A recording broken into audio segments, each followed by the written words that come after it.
Our Speaker's Corner event is in honor of the tradition that started in the 60s in Harlem. Speakers who are renowned and speakers who came up from the community would stand on these built structures that looked like a lifeguard stand, and they would speak their truth.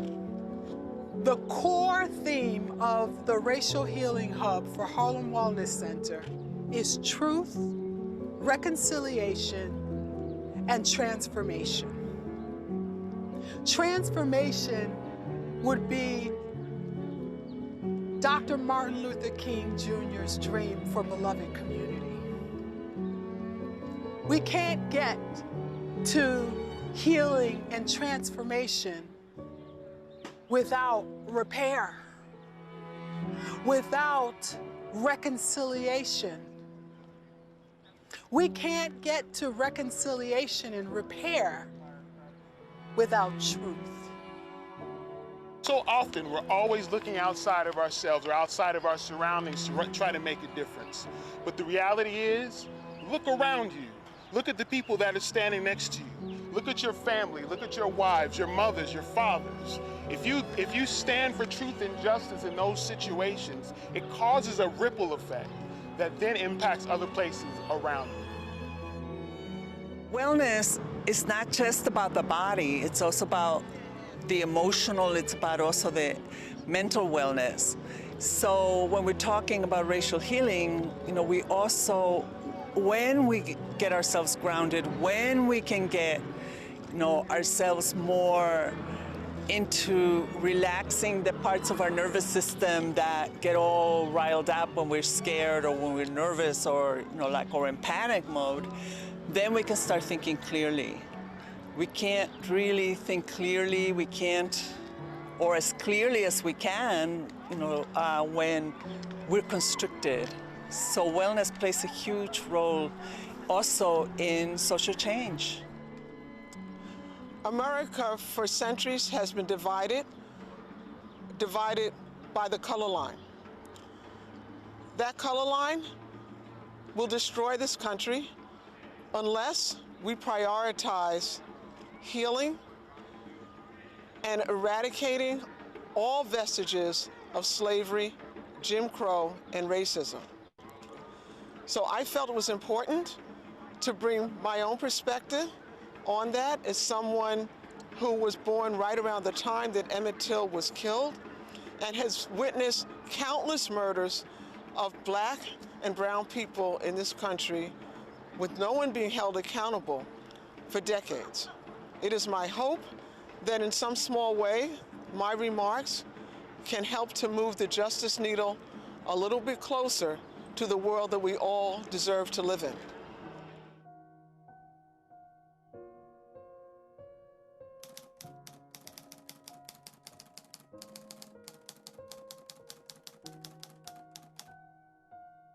I was born in Hong Kong, raised in New York City. And I think throughout my life, there were a lot of things that I didn't understand.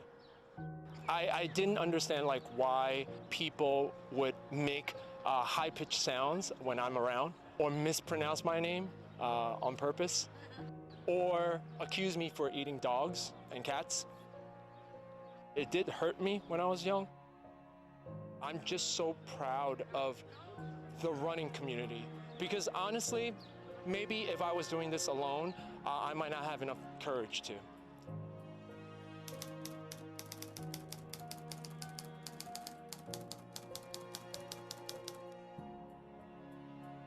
In order for us to live in a better world, we must also call out anything that's wrong. I think definitely being a part of the running community was helpful. It gave me the courage. And I think, just showing up, I'm learning so much about how I am not just one voice, but when I show up with everybody here, we are much louder.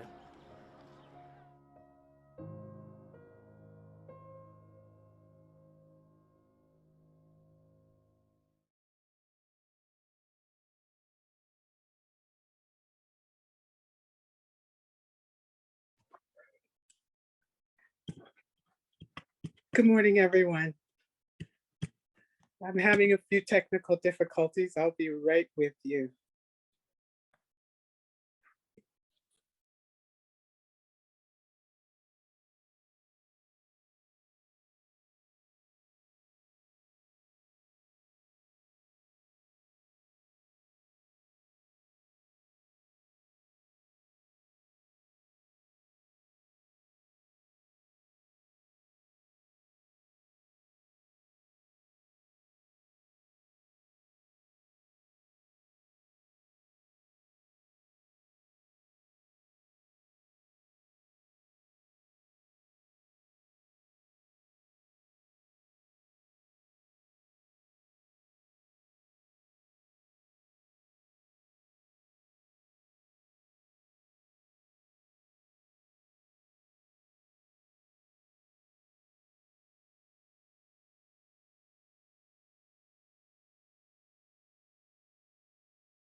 Thank you so much for your presence today, and thank you for your patience. I'm certainly glad that I am a mindfulness practitioner because my hands were shaking when I went into technical difficulties, but I do know enough to just breathe right now. I'll begin. At the height of the pandemic, many families were not able to have funerals, memorials, or what we call in my family, homegoing services, to celebrate the loved ones that they lost during the pandemic. There was no closure. There were no rituals to be had to ceremonialize and internalize and embody the grief and the loss. So Harlem Wellness Center had a virtual gathering where we brought people in to honor the loved ones lost. Everyone was invited to bring in names that they publicly wanted to acknowledge, to say out loud. I personally brought in the names of 4 people in my life who had died as a result of COVID. I also lifted up the names of 14 people at a church in our district whose deaths were related to COVID. One person in the space brought in the list of 40 people in their circle. Needless to say, COVID-19 has been very real for me. My sister was hospitalized with COVID for 19 days and begging them not to intubate her. Her husband wasn't able to visit her in the hospital, so he would drive to the hospital every single day and lay his hands on the building to pray for his wife. My cousin had what her doctor called a post-COVID related stroke. She had paralysis on her right side, and our family's good news is that she was recently able to stand on her own for 20 seconds. I've had a front row seat to the devastating impact of COVID-19 in my family and in my community. And at the same time, I visited towns and cities across the country. And these were predominantly white communities. And in these communities, the people that I spoke to had different stories. There was a completely different picture. People didn't know anyone who had COVID, or if they did, the symptoms were no more worse than a common cold. What really struck me is that not one single person that I talked to in these spaces knew anyone that had died. Life was so normal that it almost felt like there was no pandemic happening at all. A news brief with Dr. Fauci stated that the pandemic is shining the light on health inequity. The CDC declared that racism is a public health threat. And this reminds me of a sign that I saw a doctor holding at a protest. Racism is making our patients sick. But 55 years earlier, at a convention in Chicago, Dr. Martin Luther King Jr. said it this way: of all forms of inequity, injustice in health is the most shocking and inhuman.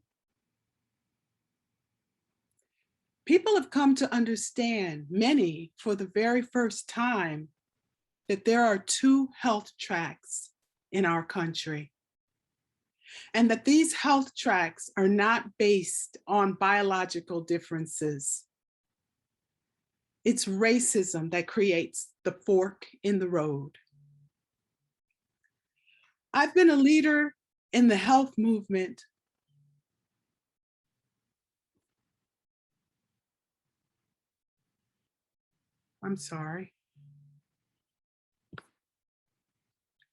I've been a leader in the health movement for almost 2 decades. And I've never heard these words used more. Health disparity, comorbidity, Black maternal and infant health, white privilege, white supremacy, medical bias, social determinants of health, and health justice. We're in a new space, a space where changes are happening at lightning speed, a time where I am seeing families torn apart, unfriendings, racial fights and attacks on social media. Companies are writing statements, sports teams are kneeling and sitting out. These are the birthing pains of something new. But it's a lot. The state we're in is causing us to be in our sympathetic nervous system, fight, flight, fear, anxiety, all the time. There's so many feelings: grief, rage, pain. A lot of us are feeling these things. In recognizing this, I have, at the height of these times, invited people to just stop, to breathe, to tune out the noise and the static on the outside and tune in, to ask ourselves, how am I impacted by this 400-year-old construct that flows through all of our social and structural systems and our bodies? I've invited people to notice where the videos they've watched, the protests, the fights, the breaking up of families and friendships, the constant loop of fear-based news cycles. Where is this landing in your body? What are the feelings? I know I'm feeling a lot. I'm feeling the thickness of hate in the air. I'm feeling that my presence in my brown skin when I show up, it's instantly confrontational. That it may bring up empathy, curiosity, disdain. I feel these times. I feel it in my heart area if I'm paying attention, sensations, a warming, a tingling. It can add weight to my shoulders and it can cause my stomach to grip. But when I breathe, reset, and connect to hope, it lets go. How about you? Maybe hope brought you here today, here at this Upswell conference, focusing on health and racial justice. You took the time out to sign in, to be in this conversation. So I want to thank Upswell and Independent Sector for making this happen. And I want to thank you for being here, because you are needed in this space. While we're here together, and in all of the sessions that you attend, I invite you to notice what is happening in your body. What's happening inside when you engage in these conversations? Notice any sensations. What strikes a chord with you? And then be curious to ask, why? Notice the thoughts that are flowing throughout your mind, because it's information. In meditation, we practice noticing our thoughts, because by noticing our thoughts without judgment, we can untangle ourselves from them on a subatomic level. And by recognizing that we're not our thoughts, we can watch our thoughts float right by us in the same way that we would sit at a riverbank and watch it flow by. My intention today is that we will leave having better located ourselves in this portal that we're in. This is a portal in between where we've been and where we're going. Because no matter what, the world is spinning and we are going. All of the chaos and the heartbreak and the inspiration we're experiencing, know that this is what it feels like to be in the massive middle of the massive pendulum swing in human history. This is what it feels like to reimagine, recreate, rebuild, and make up something new. It's messy, uncomfortable, exhausting, and thrilling. Now, to get a feel for each other in the room, I want to begin by sharing a poll with the question: I speak about racial issues frequently, sometimes, rarely, or never.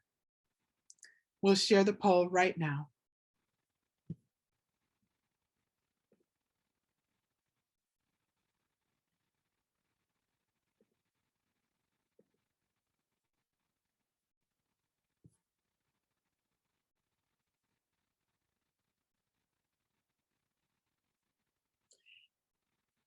And here are our results. We're in a group that's speaking about it frequently or sometimes. So at least we've got the conversation started. And now that we're using that as a basis, I'd like to break out into our first breakout room so that we can get a feel for who is in our space together. And in our breakout room, I'd like you to talk about what your answer was, why it is that you speak about it frequently or sometimes. And as people share, I'm asking that you just allow whatever someone says to just hang in the air without any feedback or any comments, to just let it be what it is. We'll have a minute and a half for each person. So I'll see you in a few minutes. We will be getting the poll questions. The questions will be back up on the screen so that you can see it. And it's really asking you, why is it that you chose, that you speak about it frequently or sometimes? Share your name, where you're located, and the answer to that question. Let's begin.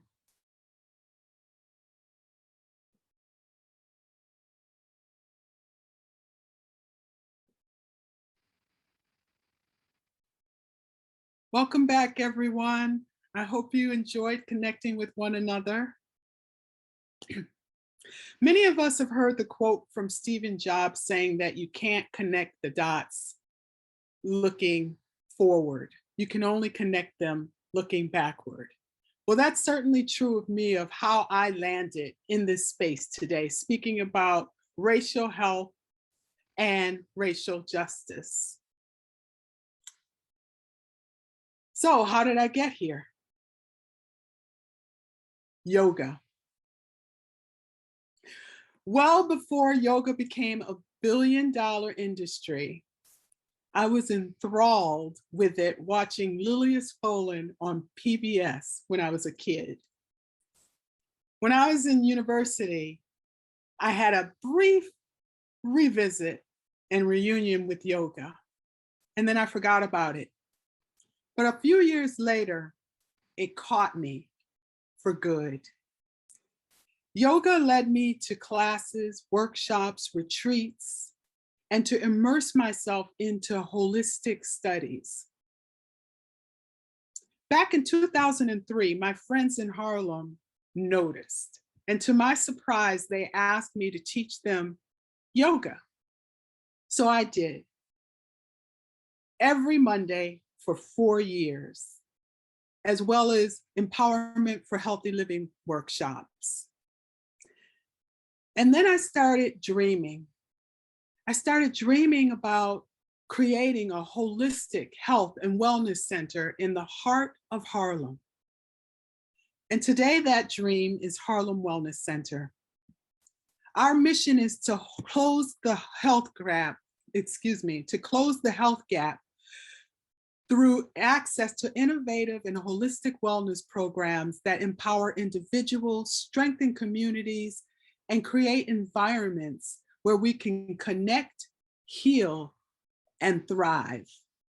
Our programs include mindfulness meditation, yoga, dance, healthy eating and cooking classes, personal growth and development workshops, and natural alternatives to healing modalities, such as sound therapy, nature therapy. We provide support groups, wellness circles, and access to local farm fresh food. Our work is at the intersection of racial, health, and environmental justice.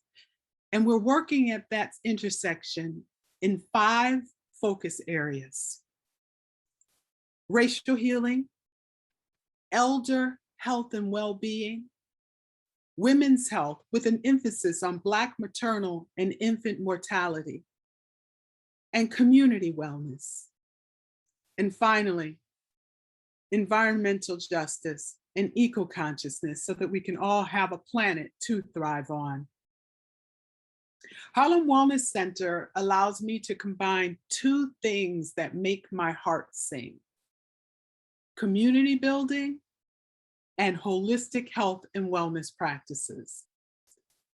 As for holistic health and wellness practices, it goes back to a pivotal point in 1993 when I went on my first yoga retreat. This is before they were fancy and super expensive. It was a farmhouse in upstate New York. But in that farmhouse and at that retreat, I had a transformative experience. Through nature, yoga, meditation, whole foods, and silence. I had this incredible sense of balance and well-being on a chemical and physiological level. Through our partnership with the Omega Institute, I recently took up 2 groups to the 250-acre campus. And I watched these women of color have an experience that was very similar to the one that I had. As for community centers, I grew up in a neighborhood in a very segregated city. A neighborhood that was naturally integrated. It was an anomaly. My father's friends would come over from work and they would see us kids running in and out of the house to grab a popsicle or a baseball glove with our diverse groups of friends. And they finally nicknamed our house the United Nations. Our local community center was my second home. That's where I went to nursery school, after school, summer camp, and where I had my first job. Doing life in a richly diverse space, I got a glimpse of Dr. Martin Luther King Jr.'s vision and dream for beloved community. It was in no way perfect, but I felt loved by people that looked like me. And I felt loved by people that did not look like me. So because of my unique background, I am always consciously or unconsciously compelled to bring diverse groups of people together. So when I began building a wellness community, I naturally gravitated to bringing people together. Even when investment dollars, development, new amenities, and dwindling spaces to live in Manhattan brought new people to Harlem. When tensions around gentrification were thick and sticky, it was beautiful to see people come together in our space to look into each other's eyes and acknowledge each other's light and humanity each and every day. I don't know what sparked it, but one day I had this vision. I visualized the world and I saw it as whole. But my vision was interrupted with these blotches that were representing wounds and bleeding and death, representing injustice and oppression. It became clear to me that repairing the world would require triage. It would look like giving care and attention to what has been left to bleed and die before we could be whole. I understood that what we were doing with Harlem Wellness Center, and though I am so proud of it, that we're addressing the problem downstream. When racial equity and justice and healing and transformation is what's needed to plug the dam upstream. There's simply no racial injustice. If there's no racial injustice, there's simply no health injustice to fight. So I had to do both, work on healing individuals on a micro level and the world on a macro level. This is why HWC, Harlem Wellness Center, is pumping extra fuel into our racial justice work. Throughout this conference, you're hearing what people are doing to better the world. And there are as many ways of doing it and acting and serving as there are human beings. It took me a while to actually figure out my authentic entry point into activism. And the one that found me flowed organically from my background in mindfulness, yoga, contemplative practices, meditation, psychology, my faith, and the arts. My activism stems from a premise that the work of transformation begins within. That before we can move to a relational and global context, we have to start with looking at ourselves. And I have found that mindfulness and contemplative practices and grounding healing practices help us start with ourselves. To forgive and honor, to love ourselves, so that we may forgive and honor and love one another. I use my skills and life experience to build spaces that spark reflection, examination, and a call to action. It looks like the Racial Healing Lab for Women. This is an experiment that I conceived and implemented. A process where we brought together Black identified women, white identified women, and women of color to meet for 8 weeks in affinity groups. And in those affinity groups, we explored the impact of internalized racism on ourselves as individuals, and the lateral harm and lack of solidarity across groups of women. After meeting separately for 8 weeks, we joined for another 7 weeks plus to work toward deep listening, authentic connection, and collective action. My own activism looks like presenting workshops and talks on health and racial justice. And it looks like the Racial Healing Hub.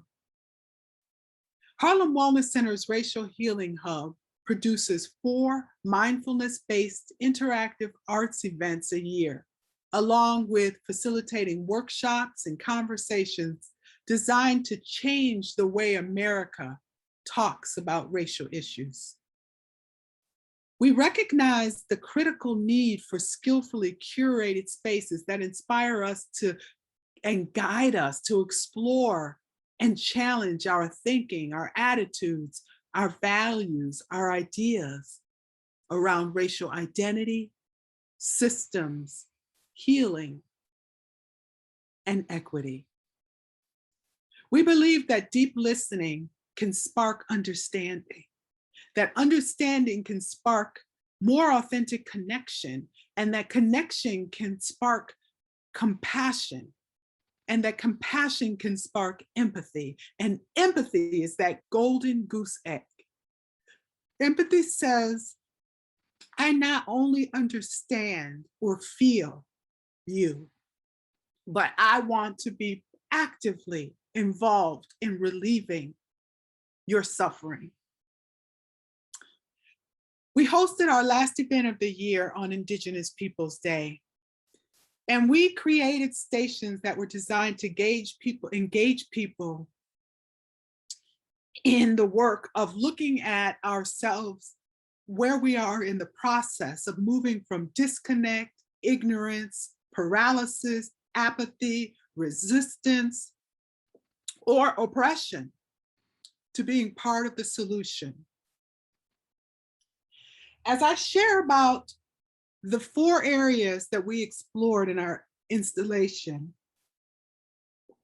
I'm asking you to join in reflecting on which stage is resonating and speaking the loudest to you as to where you are in the process between awareness and action. The first stage that we explored is called the Cognitive Jolt. I like to call it that because that is when a person is just recognizing that racism is real, just feeling the pain, being shaken out of unknowing, blindness, apathy, ignorance, resistance, or denial. Does this feel like where you are today? The second stage we explored is a willingness to examine ourselves. We asked people, where are they in their willingness to do the uncomfortable work? To ask, what have I been taught? What has my experience been? How have I moved in the world? Willing to relearn history, to admit that they have blind spots and be willing to explore those blind spots. This stage of willingness is about facing the question head on. How have the realities of structural and societal racism seeped into my thinking, my attitudes, my behaviors, my opportunities, my lack of opportunities, my pathways, my actions? Where are you? How did you get here? And where do you want to go? It's all part of being willing to examine ourselves. Does that sound like where you are today? The third stage we looked at was openness to engage. Staying curious, asking questions, attending trainings and workshops and conversations and Upswell conferences. Being open to sharing your story. Being open to sticking with it even when it's messy, because it will get messy. And the last stage that we explored in our installation was where people are at the place of making an active choice to change by looking at their behaviors and doing them differently, by changing the attitudes, changing the judgments, changing the patterns of thinking, being ready to do something, to say something when you see something, because that is how systems and social structures get dismantled. Does this resonate with you? Is this where you are? Take a moment and consider. Because our next poll, I'm going to invite you to answer the question, I'm predominantly in what state of development in working for racial equity? The cognitive jolt, the willingness to examine, openness to engage, and making an active choice for change.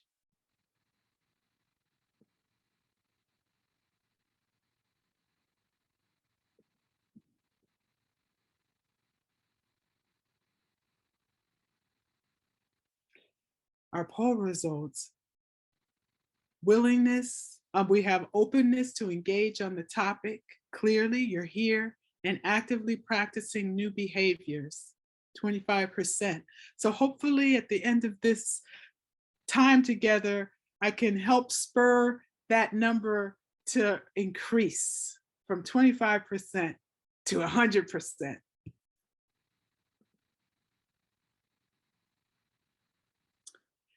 As we begin to wrap up, I just want to reiterate that in spite of the state of division, all the feelings, the angst, the urgency, despair, hope, that again, this is what it feels like to be in the middle of a massive paradigm shift in human history. How amazing is it to be living at such a time as this? In this pendulum swing, or portal, as I also call it, let's dig our heels in the earth and pull toward a new world, a world that will be enriched if everyone is free, enriched by diverse gifts and talents, brilliance, discoveries, and contributions that come from all people. I understand that making the world a better place can feel overwhelming. I have so many days when I feel that way. And in those days, I feel like I'm a little tiny rudder trying to turn a big ship. But then I look around me and I see people like you. And I realize that when we come together, that rudder gets bigger. If you're not in this work today and you want to be more, here are a few places that you can start. Look within. Challenge your upbringing, the messages, what you've absorbed, your conditioning, your learning, and how it's impacted you. Has it made you hard? Has it made you cold? Has it made you sensitive and conscious? Undo and redo. Invest in organizations and leaders and teams that are closer to the problem and solutions, that have demonstrated commitment to their communities, and trust that the people in their communities know best what is wanted and what is needed. Support CBOs at the front line. Connect to global movements. Share your time, talent, and resources. And ultimately, believe that the idea of infusing love in problem solving is not corny, pie in the sky, but it is essential. It is the answer. I want to thank you again for being here, being part of this conversation. I want to hear from you. So please share any takeaways or feedback that you have or questions in the chat box. And feel free to reach out to me on Hubelo, schedule a meeting. I'd love to speak to you and learn from you and to hear from you. So I'll take a look to see if we have anything in our chat box. Any questions, thoughts?